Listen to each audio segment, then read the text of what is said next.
So welcome everyone. Once again, this is an application insight workshop with a focus on MBA admissions essays. My name is Graham. I'm the co-founder of ClearAdmit, and I am going to moderate this session. Hopefully you won't hear me talking too much because I really want to get out of the way and make sure that we hear a lot from our representatives, who I'd love to introduce now. So we'll just kind of go through here and say hi to everyone. So our first up is Eric Askins, who's the Executive Director of Full-Time MBA Admissions at Berkeley Haas. Welcome, Eric.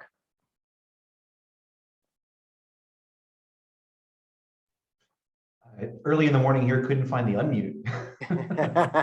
That's all right. Good morning, all. Thanks so much for having me. Appreciate to be here. Great. Next up, we've got Amanda Carlson, who's the Assistant Dean of Admissions at Columbia Business School. Welcome, Amanda. Hi, thank you, Graham. Thank you so much for having all of us. I'm excited to hear more nuggets of information also from my friends and colleagues. And thank you to everyone who's joining from around the world. Our pleasure. Everyone's really excited to hear from all of you.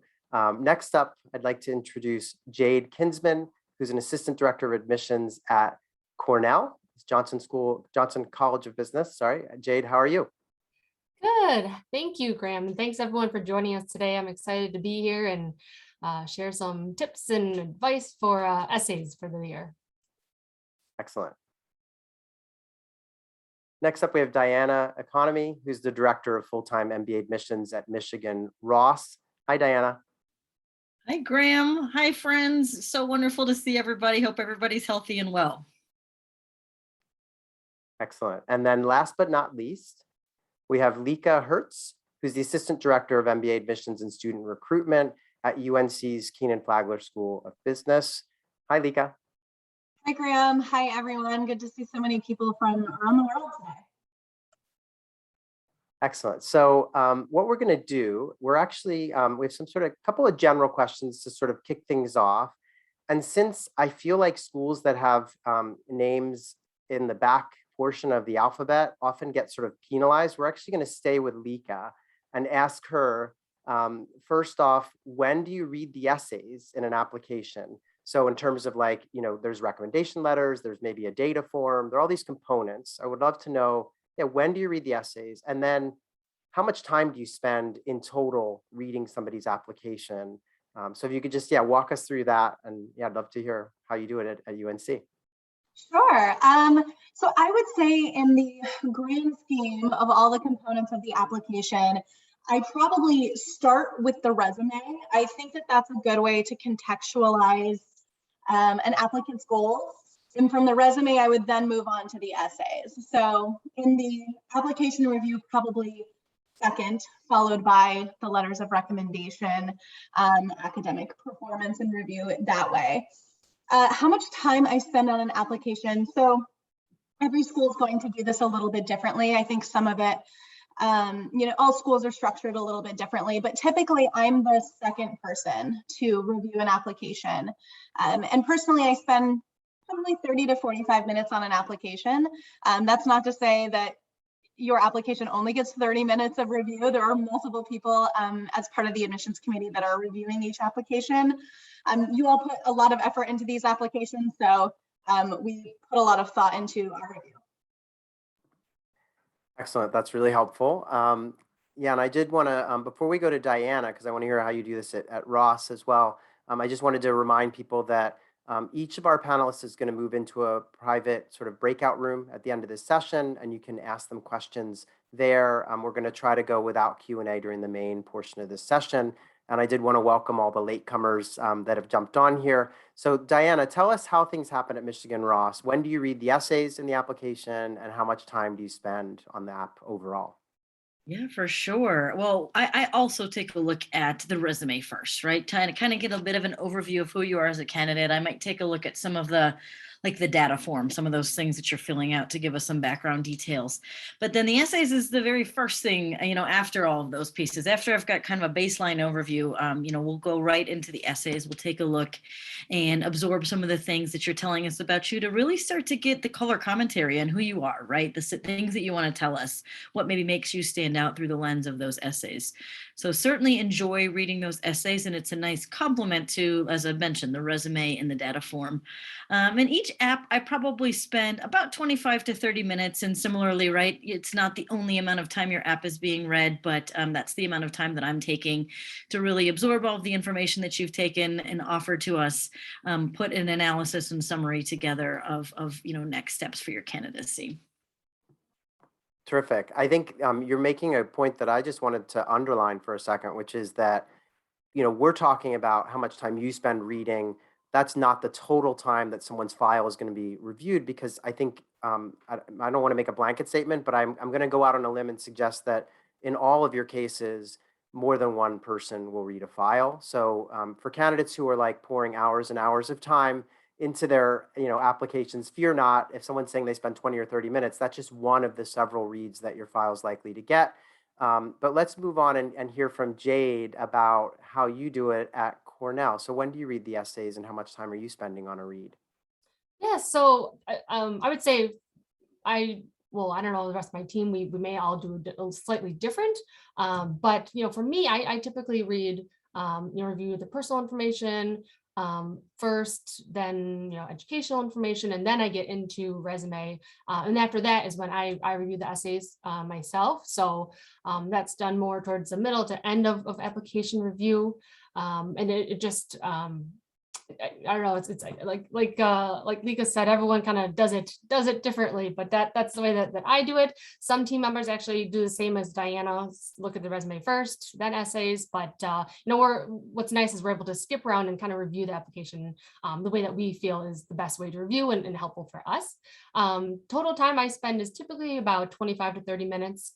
And similar to what everyone else said, I'm not the only one who has eyes on the application.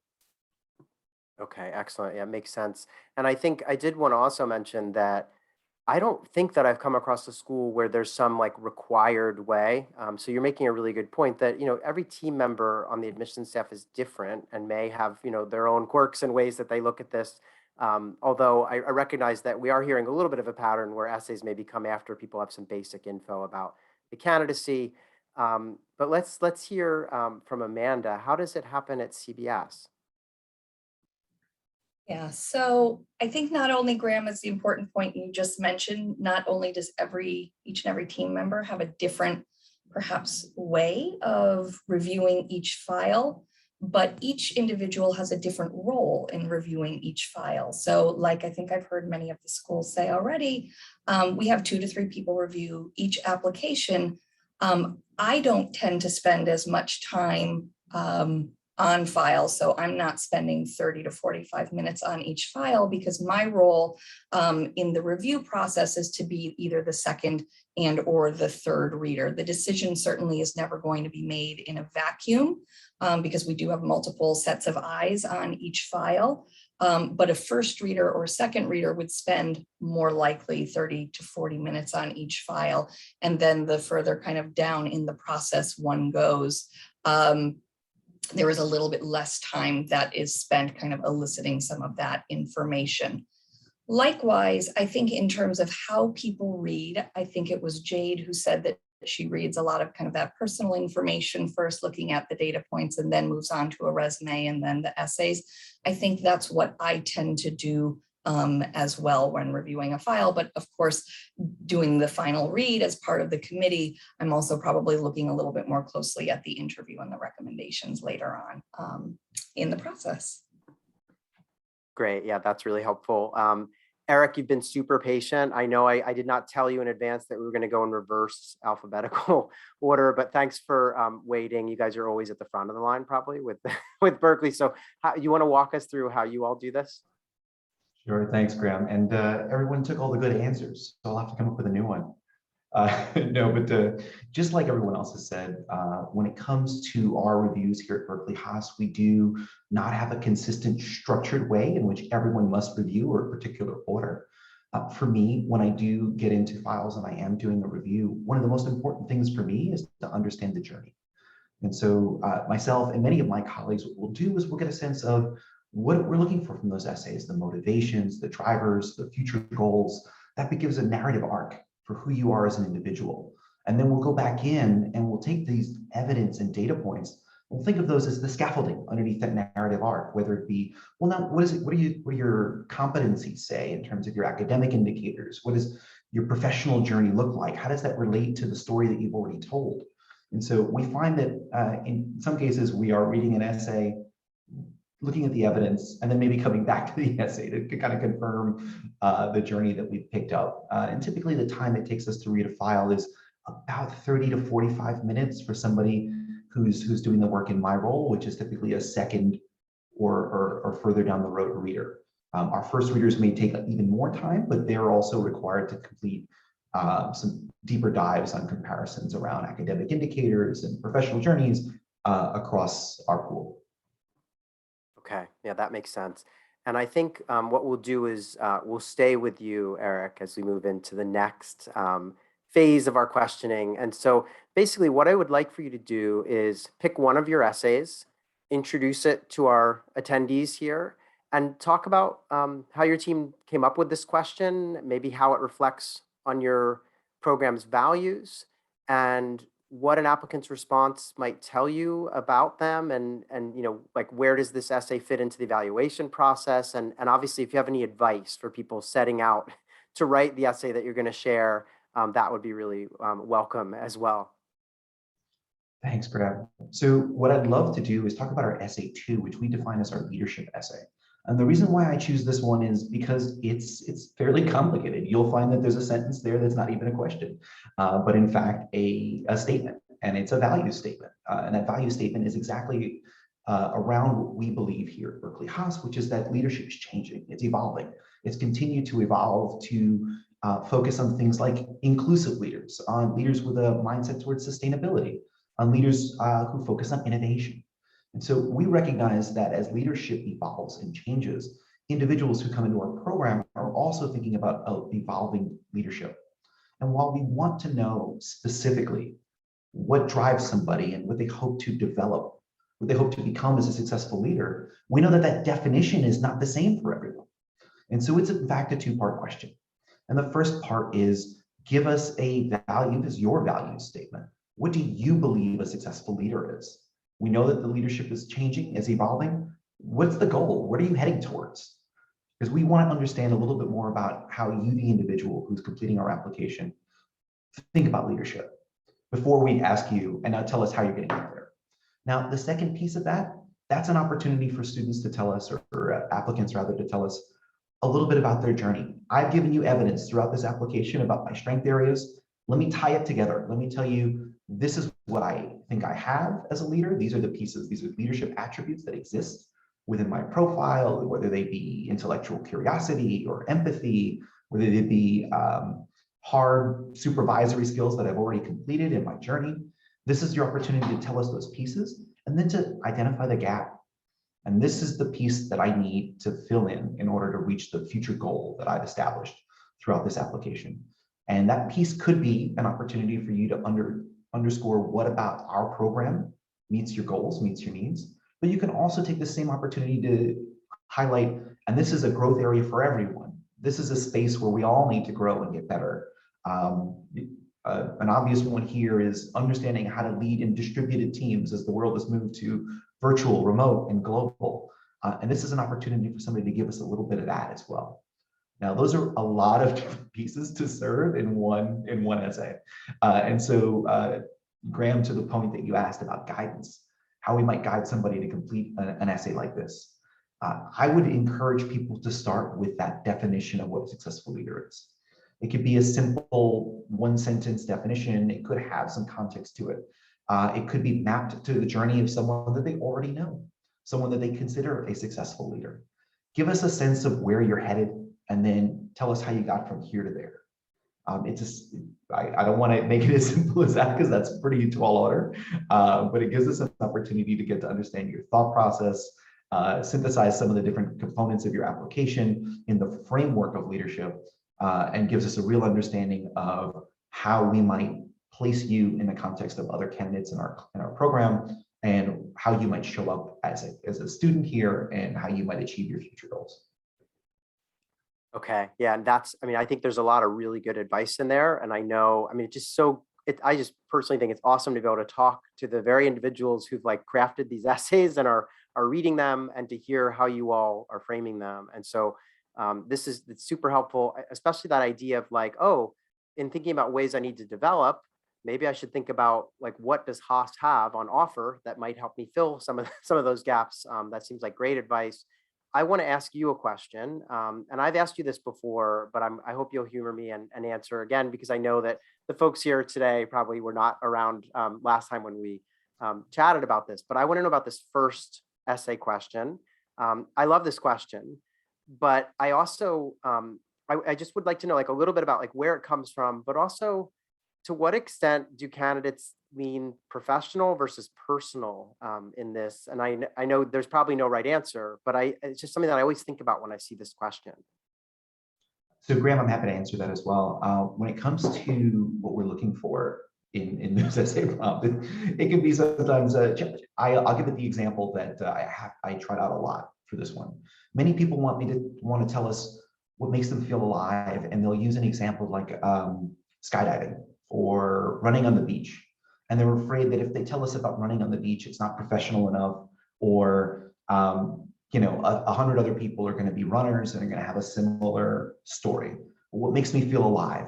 But you'll notice that the question doesn't end with what makes you feel alive. It asks you when you're doing it and why. So what I'm looking for is not just the activity, but I'm looking for the action, and I'm looking for what's behind that. And that's really given an opportunity for people to tell us a little bit more about themselves, about their motivations, what I'm doing, what activity am I taking, what am I doing, what am I participating in, and why? What is the driver here? What is the reason why this is what makes me feel alive? What I wake up in the morning thinking is what makes me feel alive is my kids and spending time with them. Why is that? What does that tell me about you as a candidate? Do I get to understand a little bit more about your drivers and your attributes and the things that I'm not going to see anywhere else in the application? Motivations chiefly come through in this particular essay. Now, when it comes to choosing a professional or personal, know that the why matters more than the what in this case. And so if the thing that makes you feel alive, and it truly makes you feel alive, is solving problems within the context of your professional work environment, tell us that. But the why is going to be the piece that I think really gives us an understanding of who you are, more so than the what. And so I encourage people to use examples from throughout their lives that are going to give us a really interesting why. And then I'll just caveat this because every once in a while I have to, examples from throughout your life that are business school application appropriate. Okay. Excellent. Thanks for answering that, because I feel like that's probably on a lot of people's minds as they approach this question. Let's move on and talk with Amanda a little bit. Amanda, if you could sort of do the same thing in the sense of introduce us to one of your essays. I believe we have another slide that has the other essay question that you ask, or you have kind of a pick 2 out of 3. So depending on where you go with your answer, we'll move slides here. But we'd love for you to just introduce us to one of your essays, tell us where it came from, what you're looking for, any tips you have, and we'll kind of go from there. Sure, you can stay on the slide, actually. So where did this question come from? We've had the question evolve some over the past few years, but essentially learning about people's goals and aspirations, I think, is something that's really important to us as part of the admissions committee. And we have had some iteration of this essay prompt since I started, which was almost 20 years ago. So it's tried and true, and something that obviously we care deeply about. I think, why do we care so deeply about it? I think that certainly business school is a time for professional, personal exploration. And that's absolutely appropriate and what we hope for. But at the same time, we do also hope that applicants have a really strong sense of what they are interested in getting out of the MBA journey. And so this is really an opportunity, I think, to reflect and be somewhat introspective about why it is that you would choose to undertake a degree that may take you away from your work world for your professional trajectory for 2 years. it costs a lot of money. Why do you want to do this? What is it that you're actually going to get from the MBA that is going to be something that will set you perhaps on a different professional and personal path? So we want to get a sense from applicants, again, that you do have a good sense of what you want from a program, from an MBA program. In addition, I do think that people will weave sometimes into this particular essay, why a school, Columbia in particular, may be a good fit for you. And the part about kind of the imagination, the long-term dream job, I think people certainly can be playful somewhat with this if they want, but if you do have a really like aspirational long-term dream job, we would be really happy to hear about that as well. So again, we do hope that you are authentic in this essay and don't just simply kind of regurgitate what one may think that an admissions committee would want to hear from your professional goals, or kind of play it safe. I think that authenticity piece is really helpful. And again, we do utilize these essays in context with looking at what your resume is to date, what your extracurricular activities have been to date, what your recommenders may say about you. So again, this is just one piece of the application from which we can elicit information to make hopefully a really good decision on your candidacy. Okay, I appreciate you walking through that, because I kind of did have that question about the dream job, and it sounds like folks can be a little bit playful with that, as you said, and they're going to give you their 3 to 5 year plans anyway, which is probably a bit more concrete. I want to ask you though about the other essay question, or the kind of choose 2 out of 3, which is on this next slide here. So I've seen somewhere on the web, I've seen some speculation where people are like, oh, you have to pick 2 of 3, but gosh, you can't skip that one about why you want to be at Columbia, like why it's a good fit. And then the debate goes from there to, well, then I have to pick either 2 or 4 as the other one that I do. And the argument is, well, essay 2 is very weighty and very, kind of, it's sort of a topical thing right now, obviously in America and really across the world, whereas essay 4 is a bit more kind of fun. And so can you help us just debunk some of that stuff? Because I feel like in all the conversations I've had with folks on your team, everyone said, no, just pick the ones that you want to write. But can you sort of walk us through that? Because I just worry that candidates are, feel like they have to do number 3. And so that kind of creates this imbalance. Yeah, so I kind of chuckle, Graham, when you're asking this, because I feel like this is a case of no good deed goes unpunished. It's like basically we liked all of these essays and we couldn't decide among them. So that is why we gave a choice to people. So if people want to answer question 2, we do know that it's a little bit of a weightier topic. We're also interested in having people learn about the Phillips Pathway for Inclusive Leadership. That is going to be this kind of co-curricular program that is a requirement for all of our graduates. Not everyone has had these experiences of having to utilize these DEI skills that are mentioned in the Phillips Pathway, that are part of the Phillips Pathway to Inclusive Leadership. So, if that is the case for you, then don't try to kind of stick a, what's the phrase, square peg in a round hole. If you Yes. I think that, is relevant, is helpful, is meaningful, then absolutely pick this one. We can also tell from essay 3, why do you think Columbia may be a good fit for you and why? We have a lot of different events that you may or may not attend. We can see whether or not you're feeling like Columbia may be a good fit by whether or not you've attended any of our events, at least not necessarily the clear admit events, but the ones through our own website, as I'm sure all other schools do. We kind of track to see who's attending, how many events are they attending, what events are they attending. So again, to figure out what the fit may be between an applicant and Columbia. Again, sometimes people weave some of these pieces of information into that essay number 1.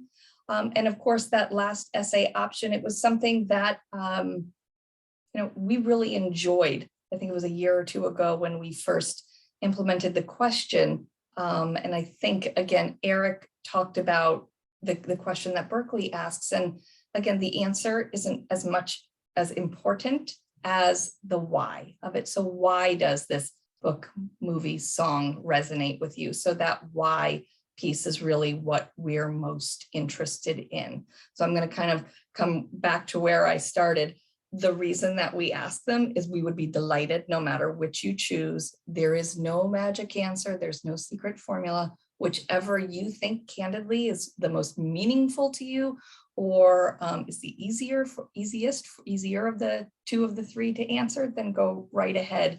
No one is going to be penalized. We wouldn't give you a choice if we were going to penalize you for picking certain questions over others. But yeah, we've really enjoyed each of them this year.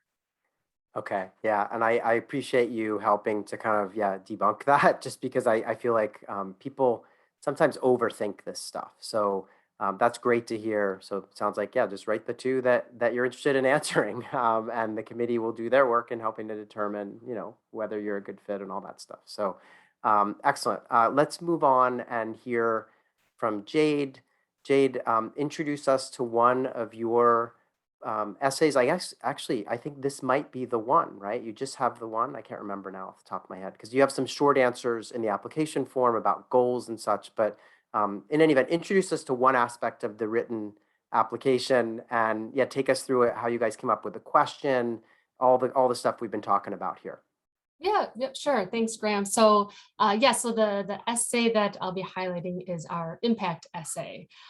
We've had this essay for a couple of years now, and for us, it's a great way for us to see how you plan to make your impact, during your time at Johnson. Johnson, we're a very, it's a very collaborative community. Community is an important part of our culture. And we see this essay as a great opportunity to learn about how a candidate can make their impact, or, during their time in business school. Through this essay, we are also assessing the level of knowledge and research that you've done on Johnson so far. If you've been able to make connections, reach out to students, reach out to alums, faculty and staff, and just to really get to know Johnson. See how you can make an impact, see how you can get involved. So we really encourage you to take a deeper look into our program, student life, to help you answer this question. Really think about how you see yourself being involved.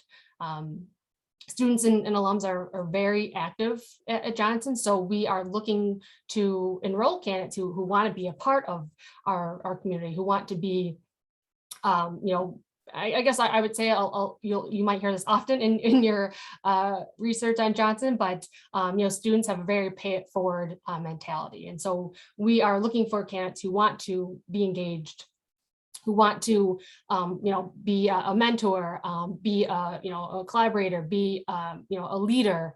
And so again, doing your research into Johnson, you're really able to look and see what clubs and organizations can you make an impact through. Whether it's being a Johnson Leadership Fellow, which is mentoring first-year students as a second year, being a part of our Johnson Board Fellowship, which is helping nonprofit throughout the Ithaca community. So it's also having that community impact as well.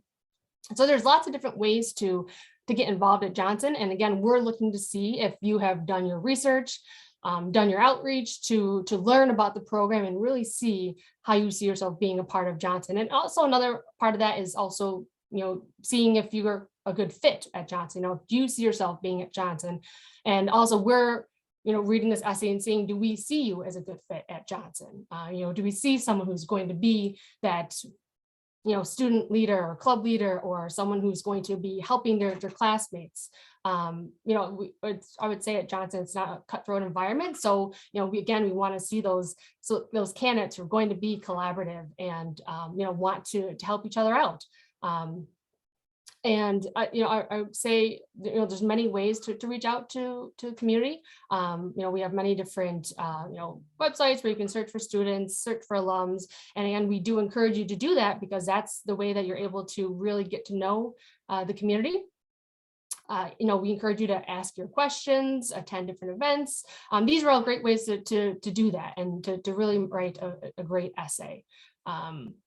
And I guess just one thing I will say about that, we do encourage you to reach out, but we also ask you to be mindful of students, their time and then the number of questions that you ask, because sometimes we do hear from students that a candidate reached out and they just want to know, how do they write this essay, or what are we looking for? And that's not what we want. We want it to be authentic.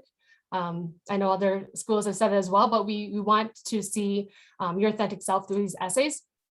We don't want you writing what it is you want us to hear. So, again, really do your research and be specific and authentic when writing about this essay.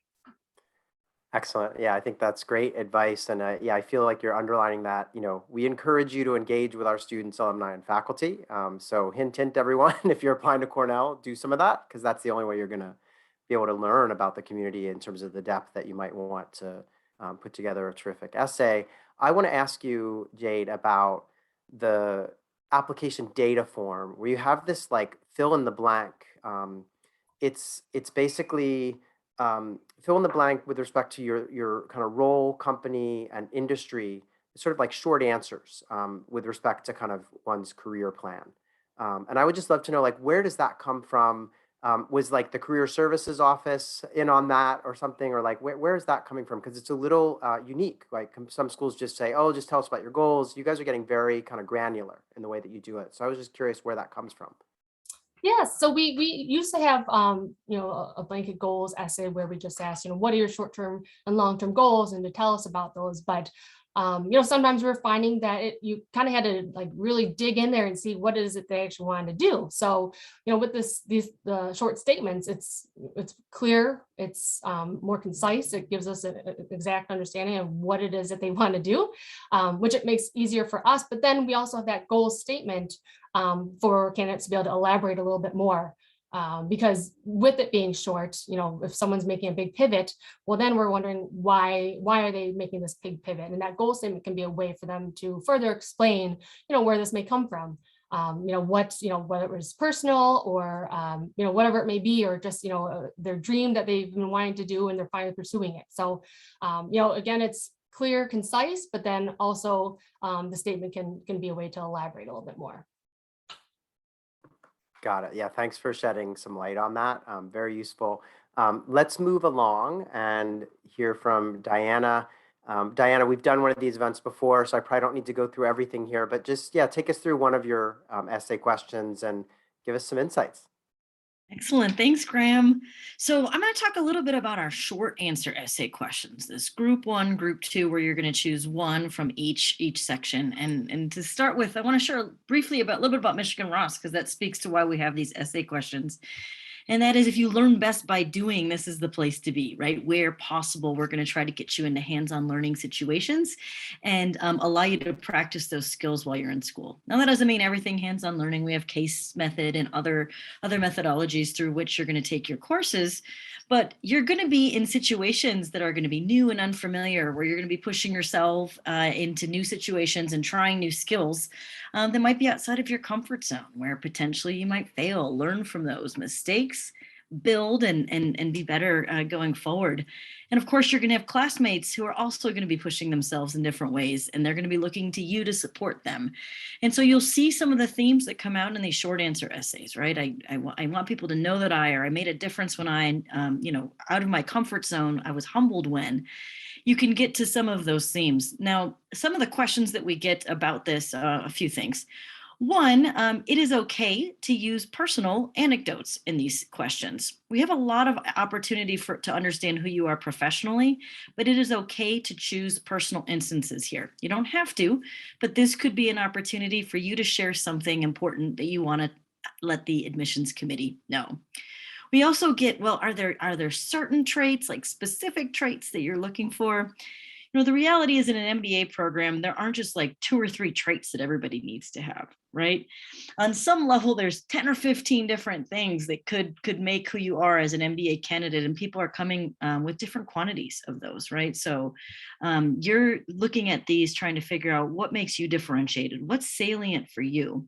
One piece of advice I have is to talk to maybe family or friends about some of the things that make you you. Sometimes we don't see that in ourselves all the time when we just sit down by ourselves and write these essays. And a friend might say, this is who you are. And you'll say, really? Wow, that's just not how I see myself. So I think trying to best understand what you want to convey to the admissions committee here. And frankly, your choices here are going to complement the rest of the application. In general, when you're thinking about essays, you have obviously a lot of ownership over them. So you're thinking about, okay, what's my recommendation letter likely to say? What does my resume say about me? And your essays are a chance to help complement those parts of your application. So the choice here is very intentional. I think when we were more directive of the types of questions we were offering and didn't offer that choice, people said, gosh, I'm missing an opportunity to tell the admissions committee something that's important about who I am, what makes me tick, what kind of classmate, student, leader I'm going to be going forward. So the important point here is some choice for you to have the opportunity to tell us what you wish to tell us about you. Yeah, I love this. I mean, I think it's such a fun exercise. And as you said, it gives people a chance to really, take inventory and share some of the stories that they want to share, but also that fit, with, as you said, with all the other application components. I want to ask you about SA2, since we didn't really get into that here. It's a really short word count compared to some of your peers. And I just wanted to know, a little bit about that, so like, where does that come from? What are you looking for? How should someone approach it? Yeah, absolutely. Graham, we used to ask, why MBA, why Ross, why now, right? And people would take different amount of real estates to tell us different parts of that. Honestly, a lot of it, because we asked why Ross in there, meant that most people took sort of 75% of the essay to repeat our website back to us.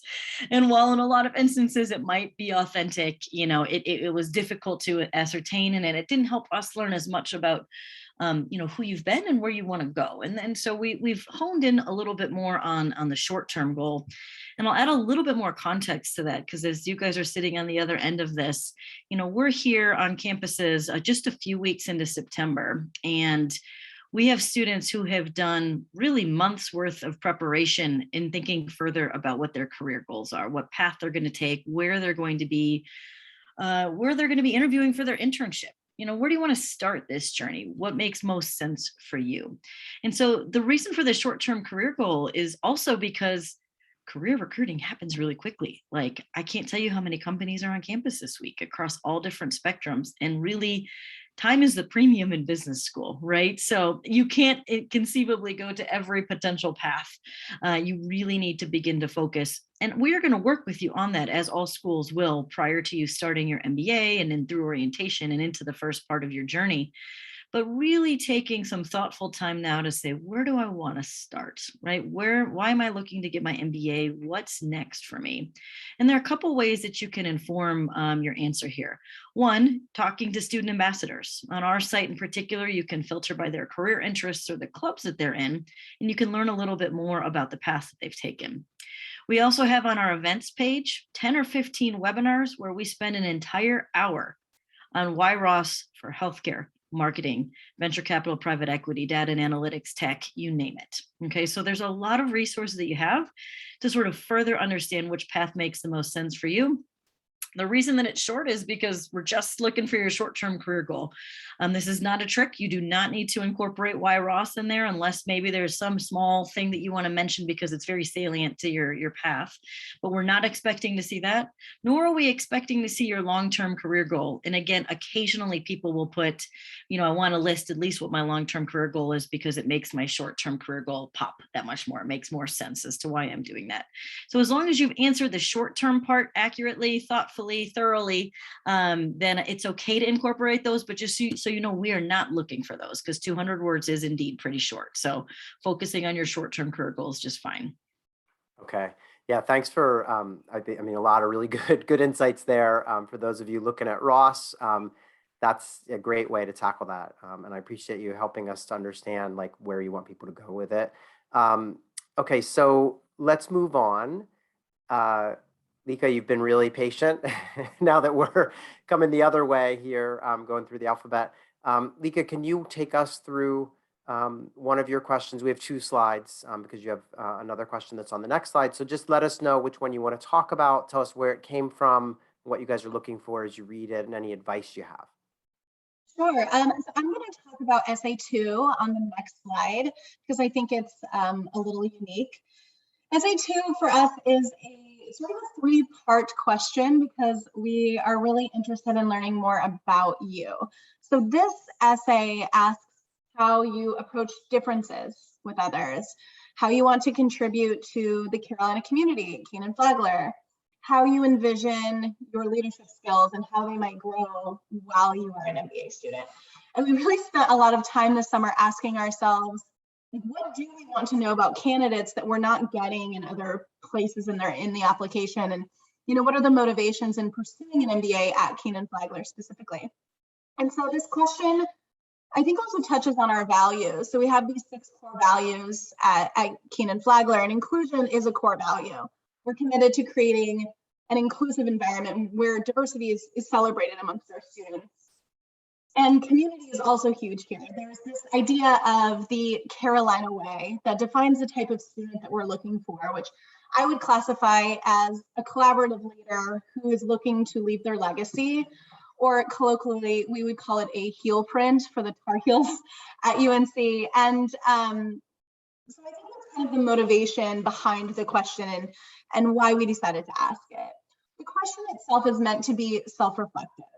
So my best advice is to be thoughtful in your response. As Amanda mentioned, and maybe even other panelists mentioned, these essays are reflective, introspective, and you can ask yourself some questions when you're crafting these essays. And this essay in particular, I would say, how does your experience personally and professionally apply to your candidacy to business school at Kenan-Flagler? What legacy are you hoping to leave as an MBA student? Ultimately, I guess, what makes you you? And so a couple of final pieces of advice there. Getting to know you beyond your professional goals and what you listed, on your resume as your background is our intention here. What part of your values or your culture are you bringing to the program, and how does it really inform your commitment to diversity leadership? And then something that I want to mention, just because I get this question a lot, is like, don't assume that diversity, or how we define it as difference here, only refers to race or gender or social class. Interpret this how it fits into your individual experience. Authenticity is key here, and again, that's something that many of the other panelists have mentioned. So really just be thoughtful and reflective in how you approach this question. Okay, yeah, great advice. And I'm glad that you talked about that one, because it is, as you said, it's a unique question. Yeah. And it's got like 3 parts to it. So I think it's great that you kind of outlined that for everyone. I want to ask you about your kind of career goals question. And I think, like Ross, you have this sort of focus on what's your immediate plan. But then you have this kind of fun next bullet point here, which is sort of like, okay, what happens if you have to pivot or do something different?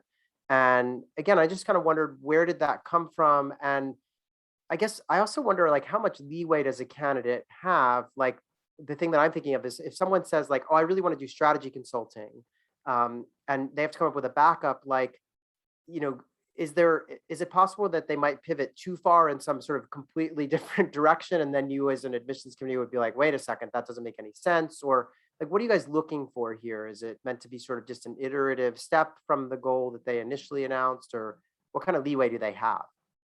Yeah, that's a good question. If there's anything that I've learned from being a student myself and having worked with students for several years, it's that things change. Adaptability is key. And so I think it's important to have a direction when you go into business school. As Diana was just talking about, that recruiting piece happens almost immediately. And so there's not as much time to explore different opportunities. And that's not to say that we like hold you to what you put on your application. And at graduation, we're looking and saying, you said you were going to go into strategy consulting, but here you are, you ended up in an operations role. Like, how did this happen? But we really want to ensure that we have the resources that you'll need to be successful. And an MBA should be, I guess I would say, a value add for you personally and professionally. And so considering your backup plan requires you to be thoughtful about what's important to you and what your goals are. And it gives some insight to the admissions committee about your flexibility and how you've thought about your approach to, pursuing business school. It also helps us determine if this is a good fit program. Some people have a really clear path about where they want to be in 10 years. And other people don't, and a lot can change between now and then. So I think that's why we ask about an alternative exploration. To address your second question about can you pivot too much? Can a backup plan be too different, than the initial goals? I would say no, because for us, it's kind of a thought exercise as, this is what I'm planning to do, but I'm also open to other opportunities. And, but I think it's a good question. I actually met with someone earlier today who was like, my goal is to go back to my family business. Like, I don't have a plan B, right? Like, that's what I'm doing. And so I'm interested in this program because of X, Y, and Z. And so like, how do I approach this backup plan? And so I would just encourage students in that case, if that's a situation, to use their professional judgment and interpret the question how it personally, like how they best see it, so to speak. But I've never been in a situation where I've been like, I don't think that that's possible. So many times someone has had a goal or something on their application that I've had a question about, and then 2 years later at graduation, they've exceeded all of my expectations. So I really think anything is possible. Got it. Okay. So yeah, it sounds like it's kind of a fun exercise, and I don't want to put words in your mouth, but I'm guessing that if someone's like, I really want to work at Apple and then their backup plan as well, I'd be willing to work at Microsoft. That may not be exactly what you're looking for. Like, you might be looking for something a bit more creative in terms of the pivot, or, I'd go to McKinsey, but I guess in a pinch, I'd go to BCG. Like, that's probably not what you're looking for, right? Yeah, no, I would agree. That's not necessarily the goal. Okay. All right. Excellent. So what I want to do now is we have some kind of lightning round questions. And I know we're approaching the top of the hour, but these are going to be really fast and fun. And we're actually going to stay with Lika, and we're going to go back through the group here. But Lika, just tell us about something on your campus, or maybe in Chapel Hill if you want, that every MBA student should do or visit before they graduate. That's a good one. Lightning question. Okay, I'm gonna curveball and say that you should check out Brandewine's Bagels. It's a New York City type bagel shop that was opened by a 2020 MBA grad. I moved from New York City, really wanted bagels. This lives up to the hype. But the reason I bring that up is that I think it speaks to the backup plan. Alex Brandewine, who started this, came in thinking he was going into real estate. That was his plan, corporate real estate background. And he very much went with a backup plan, and he ended up starting a bagel shop. And it's super successful, doing really well. If you're in Chapel Hill, check it out. Excellent. Very cool. All right. So Diana, what about you? Something on your campus or in Ann Arbor that every MBA student should do before they graduate? Yeah, Graham, there is nothing like a beautiful, sunny, crisp fall Saturday, football Saturday in Ann Arbor. Just picture just beautiful weather, everybody out and about. You do not need to like football in order to love football Saturday. Let me tell you, if you like football, you're going to love this. We have the third biggest stadium in the world. So you and all of your new best friends and your expanded network are going to be able to engage in that. But our MBA students actually have this school bus that they hand down from year to year that they've painted maize and blue. It has a DJ booth and dance floor on top and a huge space where everybody kind of comes together. So you can imagine, after a big, busy week at school, to be able to go out on a beautiful Saturday morning and hang out with your MBA classmates is something that everybody should do at least once. The last thing I'll mention is we actually do a football 101 session. For those of you that don't know the American football game, don't worry. We're going to get you up to speed and make sure that you're in the loop too. And so it's just a nice thing that brings our community together. Excellent. And thanks for pointing out that kind of international folks may not know football. In fact, the person I host the Clear Admit podcast with is British. And every time I say football, he's like, that's not football. So excellent. All right. So Jade, what about in Ithaca? What's something that everyone who comes to Johnson needs to do before they graduate? Yeah, so Ithaca is a beautiful city to live in. I actually chose my background strategically. Cornell's McGraw clock tower is in the background there, and it's a beautiful. I think it's like 161 steps. I had to look it up before because I wanted to be accurate, but it's 161 steps. Everyone should walk up it. You can listen to a chimes concert up at the top. They play chimes music all day, well, not all day, every day. But it's a beautiful view of the city, Cayuga Lake in the background there. This, it's a great fall picture here. You can see campus, and Cornell has such a beautiful campus too. So I would say, clock tower to check out the whole campus and just the city. It's a beautiful site. Excellent. I'm really glad we're asking this question. All right. So Amanda, what about New York City or just the Columbia campus? Like, what's something that everyone has to kind of do, a rite of passage before they graduate? Oh, I don't know that there's necessarily any rite of passage, but I think just in thinking about kind of the times right now in the local Morningside Heights area. One, Lika, if you send me your address, I will send you some absolute New York City bagels. I will send those to you. But I think in kind of the spirit of the times, supporting all of the small businesses that we have in and around the local Morningside Heights Columbia campus. There are so many, just again, small local businesses, whether it's the shoe tree that's run by Isam, who is from Egypt, or like there's a Lebanese bakery called Samad's right across from campus. There's Tom's Restaurant, which is the Seinfeld Diner, which is run by a Greek family, which is just amazing. There are so many the Hungarian pastry shop. There are a lot of local businesses that we definitely encourage all of our students, and we ourselves as administrators and faculty all love to support, because that's what makes the Morningside Heights neighborhood really thriving and a fun place to live. Excellent. Eric, how about in Berkeley? Any recommendations or things that everybody should do while they're on campus? I want to answer that question, but first I got to stop drooling after Amanda's Amanda's answer. I'm originally from New York, and I'm missing it a lot in this one specific moment. But why don't I answer that question by saying why I came out here to Berkeley, nestled between the Bay and the hills, and the opportunity to live inside, outside, all year round, and all of that. That's been beautiful for us out here. If there's one specific thing I'd point out, I'd say see a concert at the Greek Theater. What a venue, what an amazing opportunity to hear music in that space, in that format, with just amazing closeness to the artists, to the audience, to be inside but outside, right? That's, I think, the beauty of all of it out here. Oh, excellent.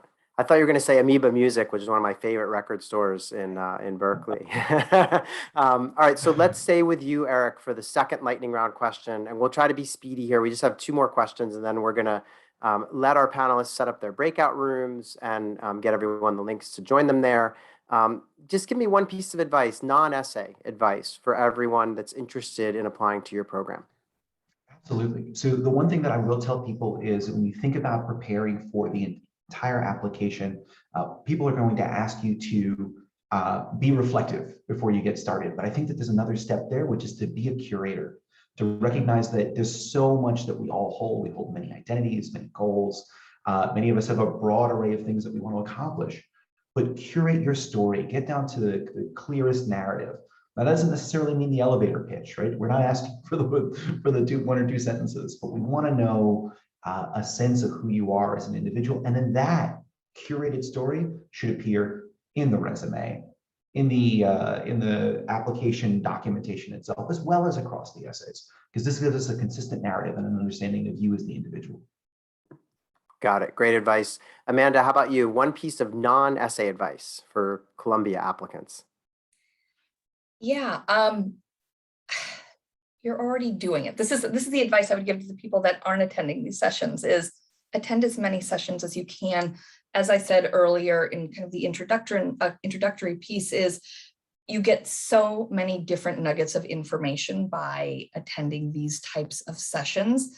And I learn something new every time. So I would continue to do exactly what you're doing, double down on attending Graham sessions, the individual school specific sessions to learn about these little hidden gems that you're not going to find out about necessarily on our websites, but keep attending these sessions and talking to as many people as possible. Excellent. Jade, how about you? One piece of non-essay advice for Johnson candidates.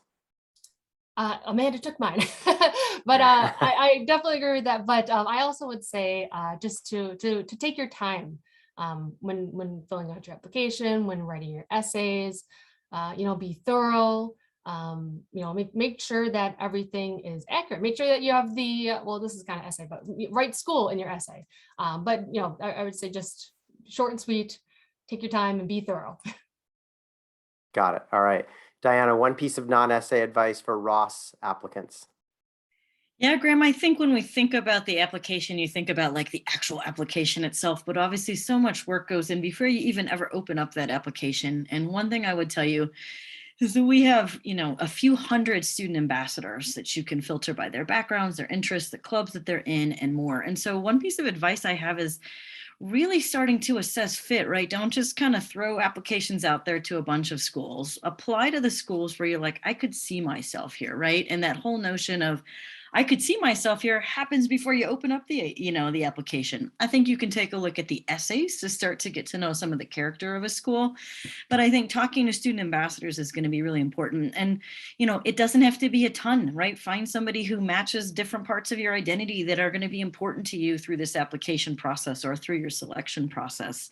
The other thing I would say, though, as you're talking to students is, if you talk to the one student who has like the same background you do at the same, all these similar interests, you're pretty much going to hear what you'd think you'd want to hear, right? At any school, right? That one person's going to sound pretty similar.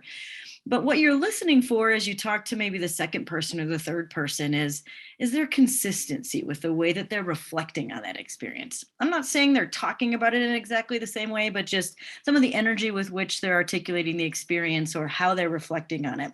And you want to keep track of those things too on your spreadsheet, not just what kind of entrepreneurship program a school has or how they teach or a professor that you love.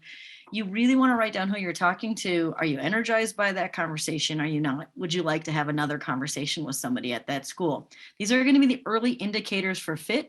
And while right now you're just trying to get into programs, you're going to be surprised at how fast this process goes.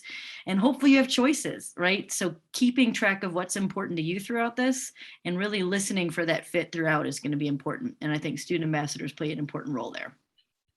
Great advice. And I think I just want to underline, Diana, you just said something that really resonates with me, which is like, don't apply somewhere that you don't see a fit. Like there's no sense in applying to a school that you don't want to attend. And I know that sounds like, well, duh, no one's going to do that, but people do it all the time. So yeah, find your fit. Let's hear from Lika. One piece of non-essay advice for Kenan-Flagler candidates. Oh, okay. Everyone gave such good advice. I would say mine's kind of practical. So I can only speak for myself, but I think a lot of us are more like generalists who may not have MBAs or may not have, worked in specific corporate roles and things. So we may not understand some of the like intricate details or jargon that's used on on a resume. Like if you have a military background or if you work in investment banking, we have general ideas of what that means, but I would recommend adjusting the language for the average person to really understand it, no matter who's reading it on the admissions committee. And so that we can really discern the scope and the depth and the breadth of your role and those outcomes without the super technical language. I think that's helpful. No, that's terrific. I could not agree more. Avoid jargon. Write for an audience that's very smart, but maybe not in-depth, doesn't have in-depth knowledge of your industry. So we have one more question that we're going to run through. I did want to mention though, just to be clear, everyone who's with us, every school is going to go off and open up their own Zoom room where you can go in, ask them questions, and spend some time interacting with the admissions representatives. So we're going to get you those links in a moment. We're going to let the schools jump off after this and get into those rooms. So just stick with us a couple more minutes. And I did want to, in honor of Columbia's question, I wondered if Lika, you could tell us about a book, movie, or song that you recently enjoyed. And you don't need to tell us why. I know that was a big part of the Columbia question, but just give us a recommendation about a book, movie, or song. I feel like I'm cheating because I'm doing like a TV show, but TV shows are like so cinematic, they might as well be movies at this point, especially these Totally longer fair. series. Okay, good. Yeah.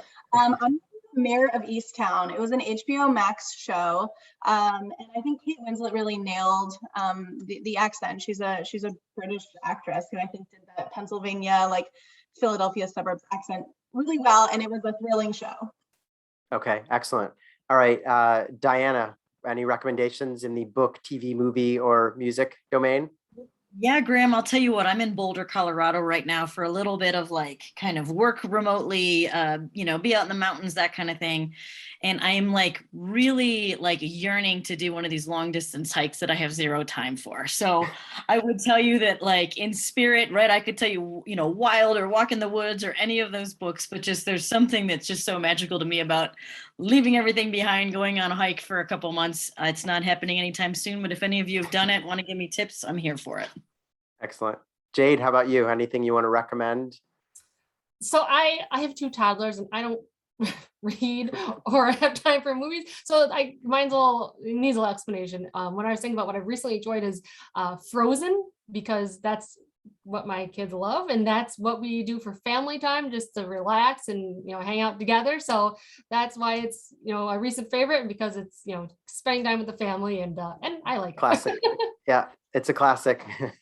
Amanda, how about you? This is your own school's question, so hopefully you have like a response on this one. Yeah, Jade, I love your answer. It's amazing. All you have to say is 2 toddlers, forget it. You have no time for yourself. So I'm going to tweak it slightly. This year, especially doing committee, I've been listening to and having on when we're doing committee together, Pandora station of George Winston. And you may not know who George Winston is, rural folk piano.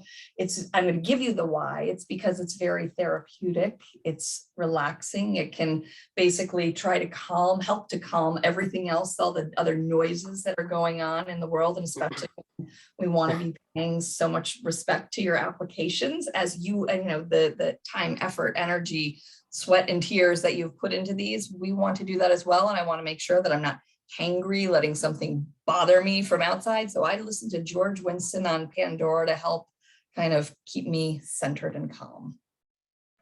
Got it. All right. We will all have to explore George Winston's music now. Eric, last but not least, any recommendations in the literature, television, movie, or music domain? So right now I've been listening to a lot of Nina Simone. And specifically a song, Sinner Man, which is an amazing song with a gospel background that she jazzes up. That's about 10 minutes long. It really takes you on a journey. And so I'm going to pair this with a movie recommendation because Netflix has a documentary on Nina Simone's journey. That is, I rediscovered her as an artist based on that documentary. And really, I have a lot more understanding of how she uses those words, even songs that are not her songs originally. What she's done with them and what she gives them. Yeah, absolutely recommend both her music and that doc. Excellent. Well, I appreciate everyone playing along with some of these lighter questions. So what we're going to do now is I just want to sincerely thank Eric, Amanda, Jade, Diana, and Lika for joining us. We're going to let you guys sneak off and get into your Zoom rooms just so you can get ready.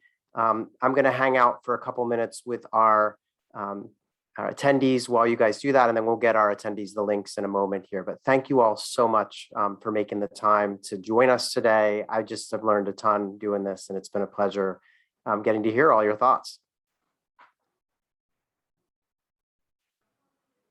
So our attendees, hang on, we're going to post the links both here in the chat, as well as everyone will get an email with links to each of the individual breakout rooms, so that if you do go to one and you want to go to another. So I would recommend if you're looking at the chat, you can copy paste the links as we post them. But while we wait for our panelists to get set up, I just wanted to give you guys a couple of tips when it comes to your resume, which you often need for either applying to business school or at minimum for interviewing. And it's really funny because Lika actually talked about the first point here, which is to avoid industry jargon. And I know this sounds obvious, but I mean, you just see it time and time again. I used to read applications at Wharton.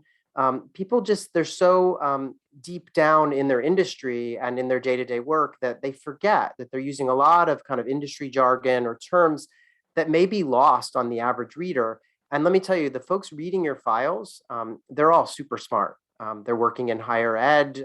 They often have advanced degrees, but you should think of them as being sort of like, I don't know, if you were writing the essays and your resume and all this stuff, write it as though your high school English literature teacher was going to read it. Okay, so someone who's very smart, but maybe doesn't know a lot about private equity or tech or engineering or the real specifics of your industry. So be careful about that. And military candidates are often very guilty of this as well. So I'll mention that too.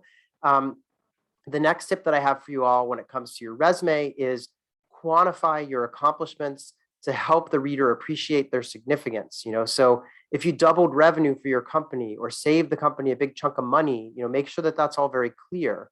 When we read resumes and look, as admissions readers, when you're looking at a file, going down the resume, you're trying to figure out like, what's the scope of this accomplishment? And so to the extent that there are, little metrics that you can provide along the way, that can be really helpful for the reader. So be sure to do that.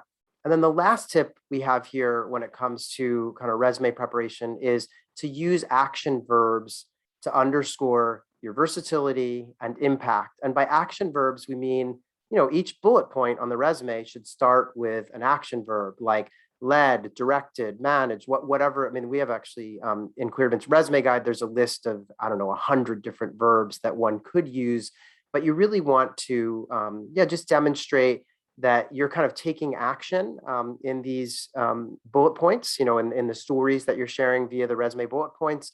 And ideally, don't make all of them the same, right? You want there to be a little bit of variety in terms of the types of things you're showcasing. So be sure to do that. There are lots of resumes out there on the web that you can look at, MBA resumes, if you want to get a sense of how candidates typically prepare a resume, even when they're business school students. Those are still very useful. A lot of the schools have resume books or templates or guides that you can look at. Very useful stuff. So we're going to get you those links now. I did want to thank everyone sincerely for joining us today. We love putting on these events. We're kind of new to this. We've only started doing it since the pandemic hit, but we've had a blast offering these. I do want to also just put in a little bit of a plug for folks to visit clearedvit.com and also to tune into our weekly podcast. We often run at least one episode a week every Monday. And we've also run recently a whole bunch of episodes where we've interviewed directors of admissions from a lot of top MBA programs. So please check out the podcast. You can find that on Apple, Google, basically anywhere that you might listen to podcasts, Spotify, et cetera. And yeah, come hang out on our website. And thank you so much. We also have a couple more essay events coming up the next 2 Wednesdays, where we're going to be sitting down with a whole host of additional programs. And you can see all the information about that on our website. So thanks again. We're going to get you the links now. And yeah, feel free to hop around, go to multiple rooms, get your questions answered. And thank you so much once again for joining us.